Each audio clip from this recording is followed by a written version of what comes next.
Imagine a time when the world's largest economy crumbled, leaving millions unemployed and the nation in despair. This was the reality of the Great Depression, a decade-long economic downturn that shook America to its core. The Wall Street crash of 1929 was the catalyst, sending shockwaves through a nation unprepared for such an economic disaster. This financial meltdown left a lasting imprint on the American psyche, a reminder of the fragility of prosperity.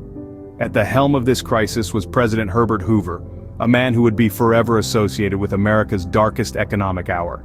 Hoover stepped into the presidency with an optimistic vision of America's future. But as the Great Depression unfolded, his policies and decisions came under severe scrutiny.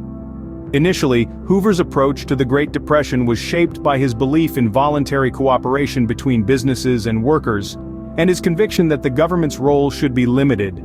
He encouraged businesses to maintain wages and employment levels, and urged charities to increase their efforts, rather than relying on government intervention. However, as the crisis deepened, Hoover was forced to take more direct action. He pushed for key policies such as the Hawley-Smoot Tariff, hoping to protect American industry by raising import duties. However, this move only served to worsen the economic downturn.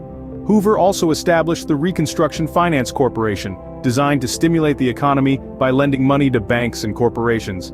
Despite his efforts, Hoover's policies failed to pull America out of the economic abyss. The nation's despair deepened, and criticism of his leadership mounted.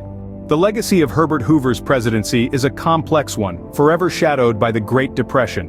Hoover's tenure in the Oval Office was marked by a series of challenges that seemed insurmountable. Public disapproval ran rampant, as Americans grappled with rising unemployment and worsening economic conditions.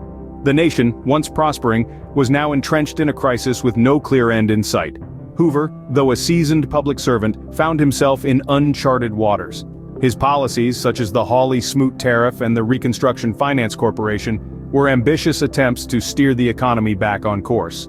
Yet, they fell short of alleviating the crisis, further fueling public discontent. Hoover's defeat in the 1932 election served as a final verdict on his approach to the economic crisis.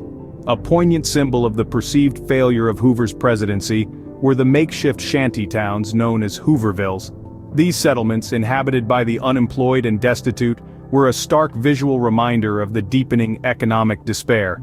Despite these challenges, Hoover remained steadfast, committed to his principles of voluntary cooperation and limited government intervention. His presidency, though marred by the Great Depression, is an integral part of American history.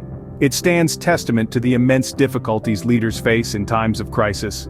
Herbert Hoover's presidency serves as a stark reminder of the immense challenges leaders face in times of crisis. His tenure, marked by the Great Depression, continues to be a subject of historical debate and analysis.